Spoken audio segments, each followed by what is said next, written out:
Jeigu serga teatras, tai visuomenė dar daugiau serga. Iš tikrųjų, teatras yra veidrodis visuomenės, taip? Jeigu teatre viskas yra gerai, aš nekalbu, kad taip turi būti komedijos arba vien komedijos. Bet jeigu teatras egzistuoja gerai, reiškia su kultūra viskas tvarkoja, reiškia su visuomenė viskas tvarkoja. Jinai egzistuoja, jinai rami ir daug leidžia laiko teatrui, menams, skaitimui ir taip toliau. Dėl to, kad dėl išlikimo žmonių, bet jie vaidino, jūs įsivaizduojat, ką reiškia vaidinti, kai tavo dėdė nuvežė į panelius ir sušaudė tą pačią dieną.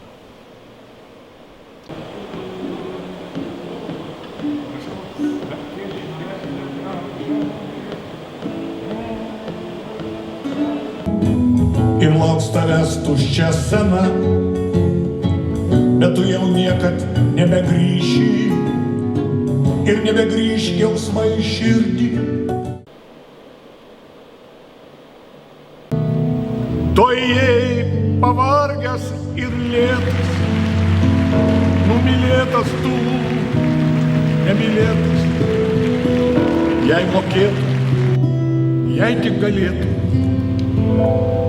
kaip dabar tu savęs gailėtų.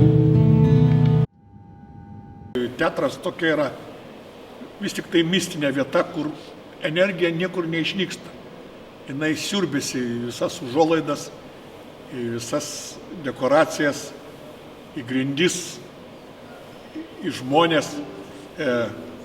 Tai yra energija, energetikos laukas ir gan stiprus. O jeigu dar pavykęs spektaklis, jeigu spektaklis yra su grąža žiūrovų atgal artistui, tai apskritai yra šventė.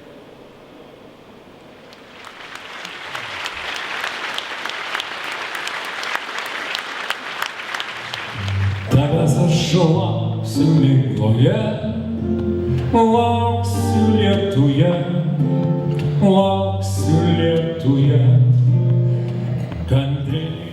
Kiek ten vaidinta ir kritinėta, aš gerai labai atsimenu, tai vis tiek yra kažkoks kaip koridos laukas. Pabūk dar senas draugė, gal susitiksime netoj. Ta tamsa, kur pasidėti, kai nei žemės, nei dangaus, nykiai smilksta cigaretė, lyg viena lyg be žmogaus.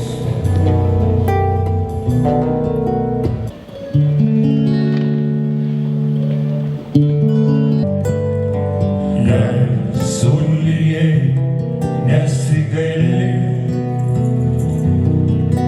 buvo žemė šalta, žmonės buvo šalia.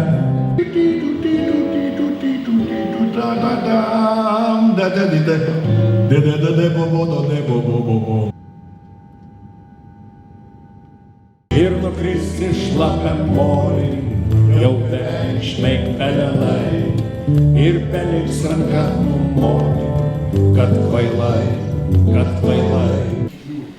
Tai jūs, kai būsit pasiruošę, galėsim jau eiti, nes jau žmonės yra suėję. Gerai. Visi realiai galima bus įreiti. Kolegos, Nes be jūsų niekas neturėtų prasmės nei vaidinti, nei dainuoti, nei filmuotis, nei apskritai būti scenoje.